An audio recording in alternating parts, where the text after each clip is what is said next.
السلام علیکم dear viewers, میرا آج کا موضوع انسانی نفسیات کے بارے میں ہے۔ انسانی نفسیات ایک گہرا سفر۔ انسانی نفسیات کو سمجھنا دراصل ایک ایسے سمندر میں اترنے جیسا ہے جس کی کوئی واضح حد نہیں ہوتی۔ ہم سب اپنی روزمرہ زندگی میں خود کو ایک سادہ انسان سمجھتے ہیں، مگر حقیقت یہ ہے کہ ہمارے اندر خیالات، جذبات، خوف، خواہشات اور لاشعوری اثرات کا ایک پیچیدہ نظام مسلسل کام کر رہا ہوتا ہے۔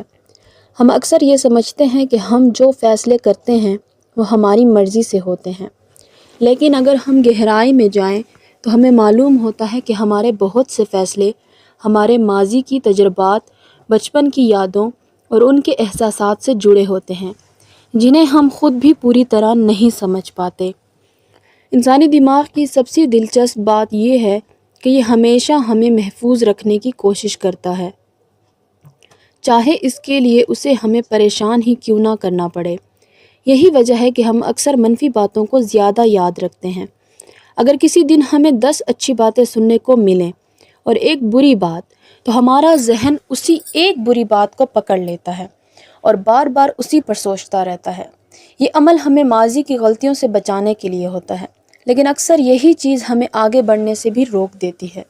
ہم نئے لوگوں پر اعتماد نہیں کر پاتے کیونکہ ہمارا دماغ ہمیں پرانی دکھ یاد دلاتا رہتا ہے۔ انسانی نفسیات کا ایک اور اہم پہلو یہ ہے کہ ہم اپنی حقیقت کو اکثر دوسروں کی نظر سے دیکھنے لگتے ہیں۔ اگر کوئی ہمیں نظر انداز کرے تو ہم فوراً یہ سوچنے لگتے ہیں کہ شاید ہم میں کوئی کمی ہے، شاید ہم اہم نہیں ہیں، جبکہ حقیقت یہ ہو سکتی ہے کہ سامنے والا خود کسی مسئلے میں ہو، لیکن ہمارا دماغ ہمیشہ پہلے خود کو قصوروار ٹھہراتا ہے۔ یہی وجہ ہے کہ بہت سے لوگ خود اعتمادی کی کمی کا شکار ہو جاتے ہیں، حالانکہ ان میں کوئی اصل کمی نہیں ہوتی۔ اسی طرح انسان کے اندر ایک مسلسل کشمکش چلتی رہتی ہے۔ ایک طرف اس کا دل ہوتا ہے جو جذباتی ہوتا ہے اور ہر چیز کو محسوس کرتا ہے، اور دوسری طرف اس کا دماغ ہوتا ہے جو ہر چیز کو منطق سے دیکھتا ہے۔ دل چاہتا ہے کہ ہم محبت کریں، کسی پر بھروسہ کریں اور اپنے جذبات کا اظہار کریں، جبکہ دماغ ہمیں روکتا ہے اور کہتا ہے کہ احتیاط کرو، کہیں تمہیں دوبارہ تکلیف نہ ہو۔ یہی اندرونی جنگ انسان کو تھکا دیتی ہے اور بعض اوقات وہ فیصلہ ہی نہیں کر پاتا کہ اسے کیا کرنا چاہیے۔ انسانی نفسیات ہمیں یہ بھی سکھاتی ہے کہ ہم اکثر ان چیزوں کی طرف زیادہ متوجہ ہوتے ہیں جو ہمیں آسانی سے نہیں ملتی۔ جو لوگ ہمیں نظر انداز کرتے ہیں، ہم انہی کے پیچھے زیادہ بھاگتے ہیں، جبکہ جو لوگ ہمیں اہمیت دیتے ہیں ہم انہیں عام سمجھ کر نظر انداز کر دیتے ہیں۔ اس کی وجہ یہ ہے کہ ہمارا دماغ چیلنج کو پسند کرتا ہے اور اسے حاصل کرنے میں ایک عجیب سی کشش محسوس کرتا ہے۔ یہی وجہ ہے کہ بعض لوگ بار بار ایسے رشتوں میں جاتے ہیں جہاں انہیں تکلیف ملتی ہے، لیکن وہ پھر بھی وہاں سے نکل نہیں پاتے۔ اوور تھنکنگ بھی انسانی نفسیات کا ایک بہت بڑا حصہ ہے۔ ہم ایک چھوٹی سی بات کو اتنا زیادہ سوچتے ہیں کہ وہ ہمارے ذہن میں ایک بڑی حقیقت بن جاتی ہے، حالانکہ اصل میں وہ اتنی اہم نہیں ہوتی۔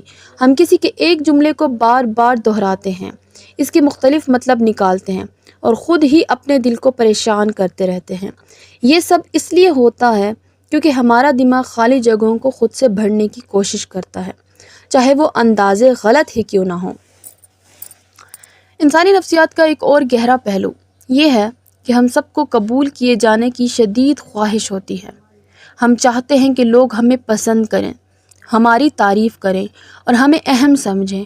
اسی خواہش کی وجہ سے ہم کبھی کبھی اپنے اصل شخصیت کو چھپا لیتے ہیں اور وہ بننے کی کوشش کرتے ہیں جو لوگ دیکھنا چاہتے ہیں، لیکن آہستہ آہستہ یہ عمل ہمیں اندر سے خالی کر دیتا ہے، کیونکہ ہم اپنی اصل سے دور ہوتے جاتے ہیں۔ یہ بھی حقیقت ہے کہ انسان سب سے زیادہ ان چیزوں سے متاثر ہوتا ہے جو اسے بچپن میں سیکھنے کو ملتی ہیں۔ اگر کسی بچے کو بچپن میں محبت اور توجہ ملی ہو تو وہ بڑا ہو کر ایک پر اعتماد انسان بنتا ہے، جبکہ جسے نظر انداز کیا گیا ہو وہ اکثر زندگی بھر خود کو ثابت کرنے کی کوشش کرتا رہتا ہے۔ یہی وجہ ہے کہ کچھ لوگ معمولی سی تنقید پر بھی ٹوٹ جاتے ہیں کیونکہ ان کے اندر پہلے سے ہی عدم تحفظ موجود ہوتا ہے۔ انسانی نفسیات کا ایک اور خوبصورت پہلو یہ ہے کہ انسان بدل سکتا ہے۔ اگر وہ چاہے تو اپنی سوچ کو بہتر بنا سکتا ہے، اپنے خوف پر قابو پا سکتا ہے اور اپنی زندگی کو ایک نئے انداز میں دیکھ سکتا ہے۔ لیکن اس کے لیے سب سے ضروری چیز خود کو سمجھنا ہے۔ جب تک انسان اپنے خیالات، اپنے جذبات اور اپنے رد عمل کو نہیں سمجھے گا، وہ کبھی بھی حقیقی سکون حاصل نہیں کر سکتا۔ آخر میں یہی کہا جا سکتا ہے کہ انسانی نفسیات کو سمجھنا ایک مسلسل سفر ہے۔ یہ کوئی ایسی چیز نہیں جو ایک دن میں سیکھ لی جائے، بلکہ یہ ایک ایسا عمل ہے جس میں انسان ہر دن کچھ نیا سیکھتا ہے، اپنے اندر جھانکتا ہے اور خود کو بہتر بنانے کی کوشش کرتا ہے۔ جب انسان خود کو سمجھنا شروع کر دیتا ہے تو اس کے لیے دوسروں کو سمجھنا بھی آسان ہو جاتا ہے، اور یہی وہ مقام ہوتا ہے جہاں سے حقیقی سکون اور اطمینان کی شروعات ہوتی ہے۔